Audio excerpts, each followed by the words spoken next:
Hey you guys, and welcome back to Lisa & Company. I am so glad you could stop by today. Before we get started on this new video I've created for Easter DIYs, I want to put a big shout out there. We have all made sure we've taken the time to thank the doctors, the nurses, and the respiratory therapists who are working so hard to fight COVID-19 and make people better again. However, there's an unspoken group of heroes in every hospital and in every healthcare system. That's the environmental service teams, the housekeepers, and the infection control team. Without them, we don't have healthcare because we can't do what we need to do without those teams doing what they do every single day.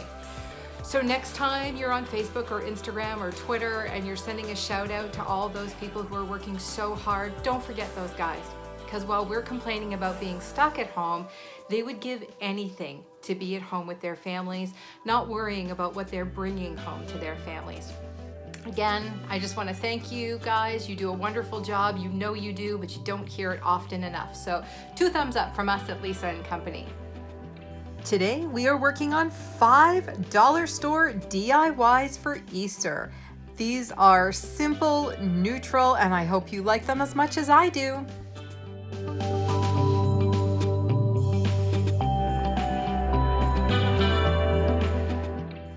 If this sounds like your kind of video, then I hope you'll hit the subscribe button and the notification bell so you know every time we upload a new video.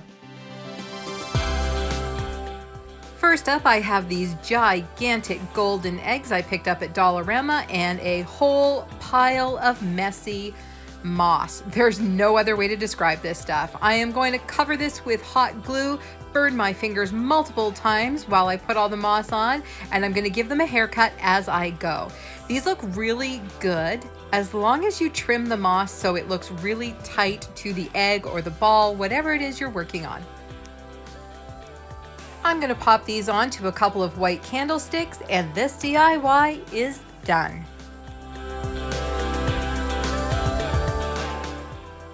Up next, I have these cute little Dollarama bunnies.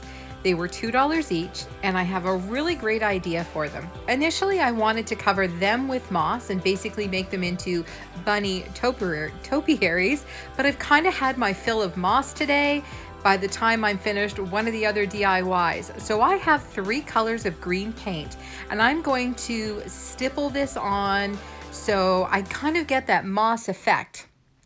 Then while I'm sitting here talking to you guys, I'm going, really? Green bunnies? I'm not so sure about this. So I remembered I had this great pearly gloss white paint. I love this brand of spray paint. The sprayer is just superior to any of the other brands. And I picked this one up at the Restore. So we're gonna head down to the basement and get these painted.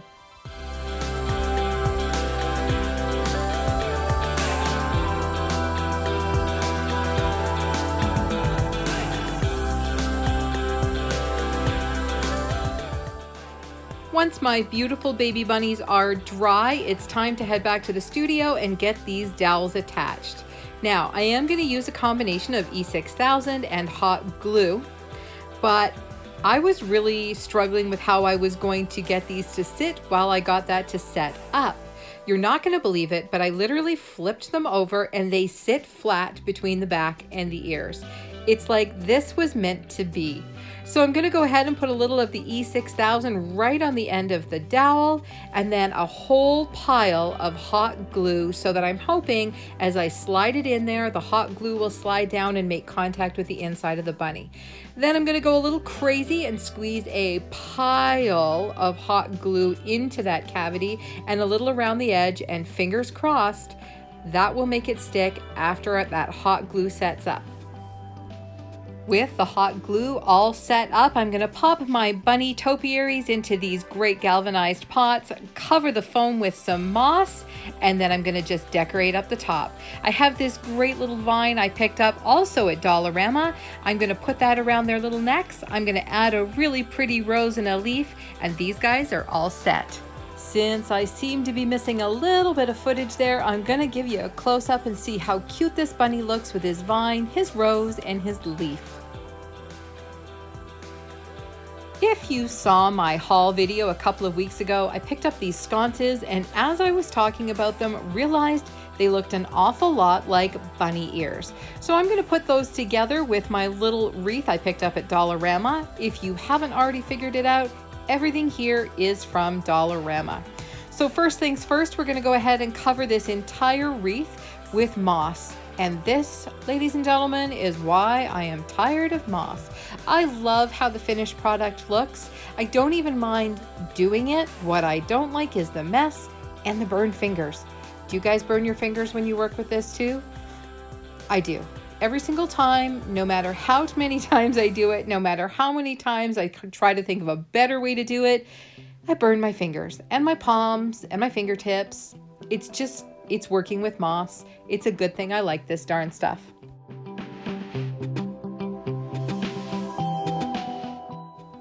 See what I mean? The finished product is totally worth it. So I took the sconces out to the garage and cut the little candle holder part off. Isn't this neat? These were actually made in Canada. It's not too often we find great things that were made in Canada. So I'm going to get these propped up, and of course going to do the same thing as before using a combination of E6000 and hot glue, but I got to come up with a way for it to set up while it's setting up, if that makes any sense. So I'm using a whole bunch of things that I found around the studio, a couple of 4x4 blocks, a couple of spools of ribbon. You guys know how it is. We're just gonna go with DIY life, shall we?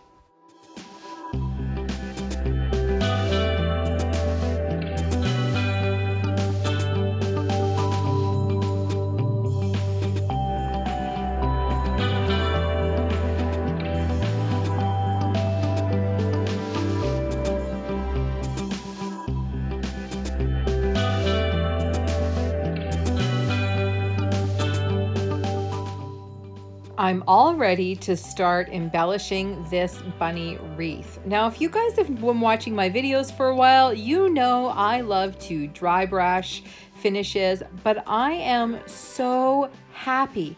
Look at that wood tone with the moss on the wreath. You know what? Just trust that Mother Nature most of the time knows exactly what she's doing. So I have these great little, I don't know, pieces that I picked up at Dollarama, and we're going to use those on the top. The funniest thing is, once I have them on, because I'm going for a nice simple look here, they look like whiskers. You tell me down in the comments below if you think these ended up looking like whiskers as much as I did. Now for a little something at the top. Maybe a burlap bow? Not that one. How about this striped one? Possible. Works with the front haul. Nope, too small, and not right for this one. And the winner is, yes, you can never go wrong with a black and white stripe. Plus, this is going down in the front hallway, and if you saw that reveal, lots of black and white in the front hallway. I think this guy needs a name. He's cute. On a table in the studio, rapidly running out of room, we are going to do probably the simplest DIY as part of this. This is actually a little wall shelf I picked up at Dollarama. I needed something exactly this size, and it was the only thing after going around and around and around that would fit. I also had this great moss tape, which I had never seen before, and we are literally just going to glue on some pieces and then put the eggs on top. I told you guys this was simple.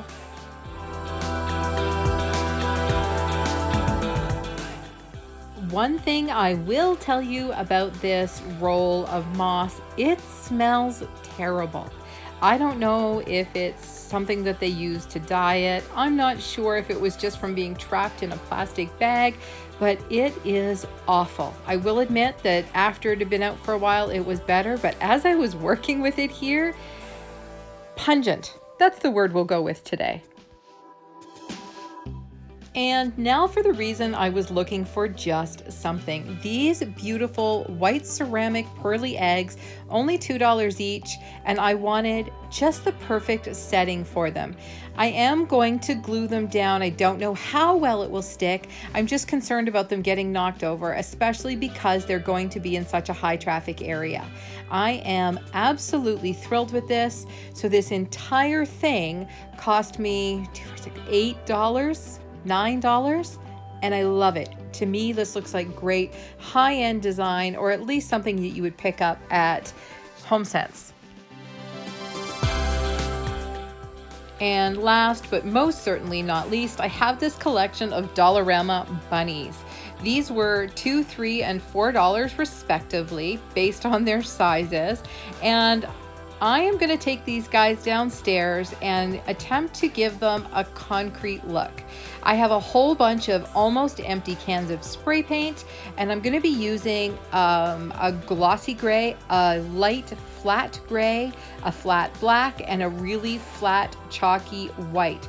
I'm not going to take you with me because the lighting is atrocious down there, but I need to get rid of these beady eyes on these guys, and I'm hoping to come out with something that looks like it's been out in a garden for a long time.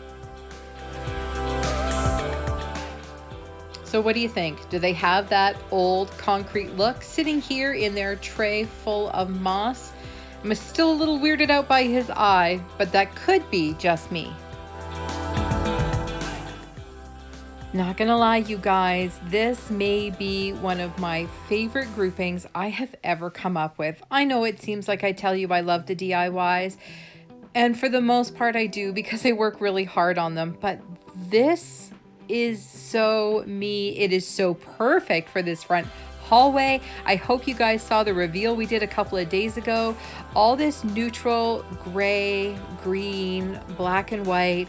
I absolutely love it. And I have to admit, I hadn't intended on dressing up those little bunnies quite like they turned out. Like I said, I intended them to be covered in green moss.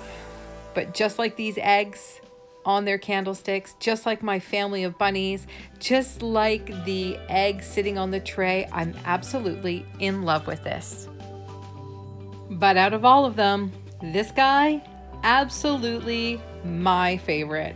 I want you guys to go down to the comments and tell me which one was your favorite. I have a sneaky suspicion I know which one it is.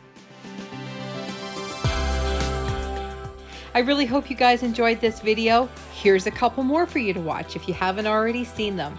And again, we really appreciate you stopping by Lisa & Company. Our channel is growing so well right now, but if you can hit that subscribe button and give us a like and a comment, it really helps us get where we're trying to go. See you next time.